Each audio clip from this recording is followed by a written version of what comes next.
There was an emotional moment in the courtroom just prior to the arraignment when Scott Peterson's mother stood up and from the opposite side of the courtroom walked over to Laci Peterson's mother. She embraced her, hugged her, said she was sorry, and she began to sob. That's when bailiffs in the courtroom asked Mrs. Peterson to return to her seat. Some of those city council members have been very fortunate in that they've been able to corner some of the senators as they take a break during budget talks. They say hello and immediately began to tell them how Los Angeles, they believe, cannot afford to lose key funding. Sandra, back to you. Old Safeway building looks like any old abandoned building on Elm Street. But if you'll open up these doors and step inside, you'll find 13,000 square feet of possibility. One of the many highlights of the campus, this lake, Lake Lillian, where campgoers can canoe as well as fish.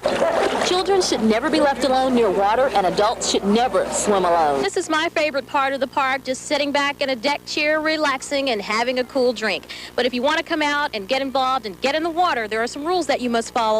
Bathing suits are required, no outside food or drinks are allowed, and children under 10 must be accompanied by adults, plus toddlers must wear swim diapers. The park closes at 9 o'clock tonight, so Elise and Gordon, that gives you both a chance to, during your lunch break, put on your bathing suits and come out and I'll race you down the slide. Reporting live in Waco, Kandice Kelly, News 10. It's a deal. We'll see you out there, Kandice. Which, as you were telling us a little bit earlier, may be postponed. Kandice. It could very well be postponed until tomorrow morning, but right now, Ab, it's still scheduled for 1:30 this afternoon. Scott Peterson is behind me this morning in a jail cell. He has been separated from the general jail population because of threats. This morning, police there shot a high school student who allegedly had taken a school administrator hostage.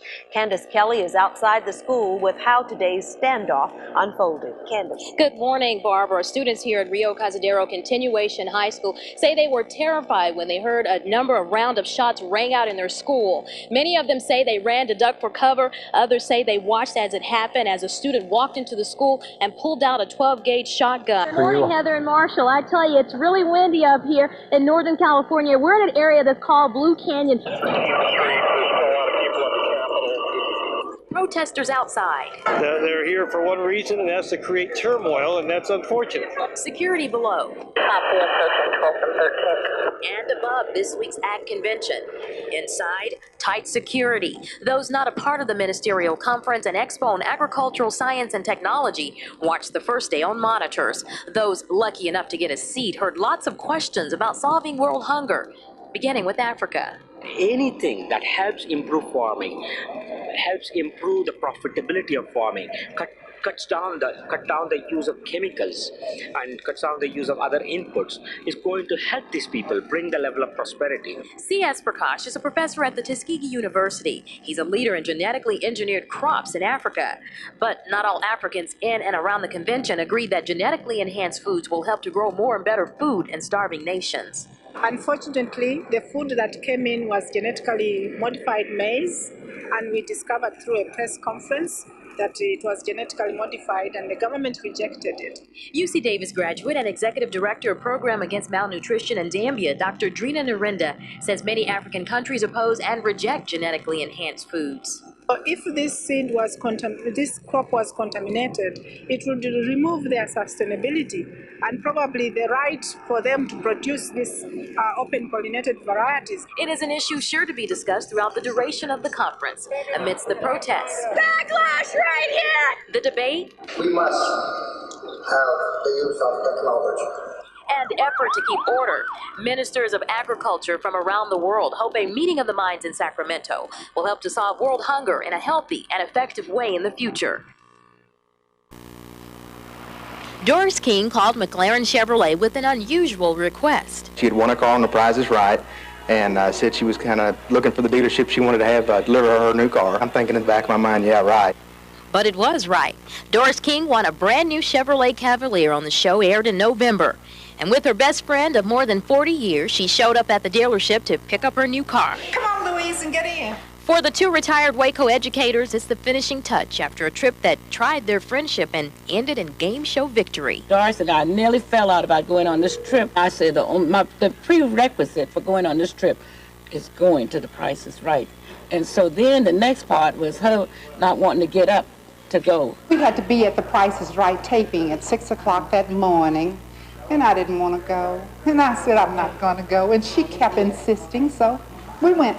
it's just always been a dream of mine just to go to the show. I just wanted to be in the studio. I wanted to be in all the madness, all the foolishness. The dream came true. Doris King, come on down. You're the next contestant on The Price is Right.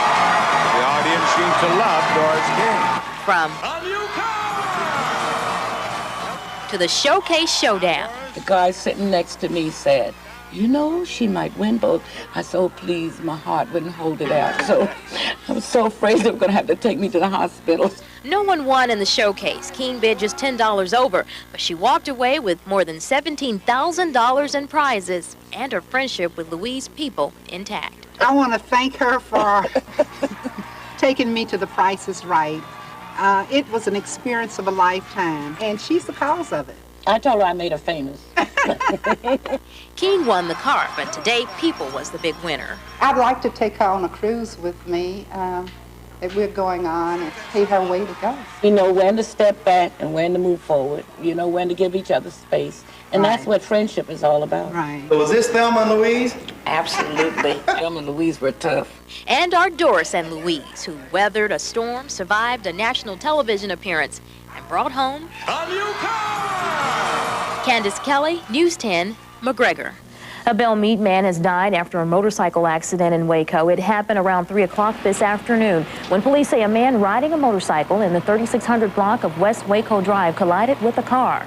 The driver of the motorcycle, 31-year-old Ronald Graham, was taken to Hillcrest Baptist Medical Center where he was pronounced dead. The driver of the car was taken to the hospital with only minor injuries. Full Integration closed the doors to their school. Today, more than 100 former students spent the weekend catching up with old friends who attended G.W. Carver High School. Brandon Trutling has the story. Up next, tired of your kids being couch potatoes? Find an activity they like and join them. The story in tonight's Connecting with Kids report.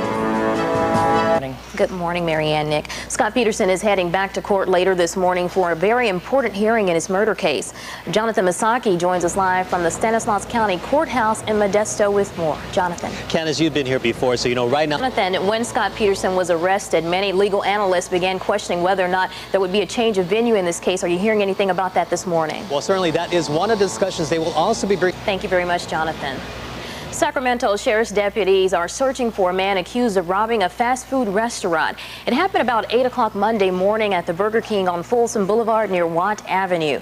The suspect locked the employees in the freezer before getting away with about $200. Good morning, Nick and Marianne. This morning, Sheriff's deputies are looking for a robbery suspect who's been targeting Sacramento County mini marts. The suspect is described as a heavyset African-American male. He's about 6'2", and they say he's in his 40s. The suspect has robbed at least 4 AM/PM markets using his fists to attack the cashier.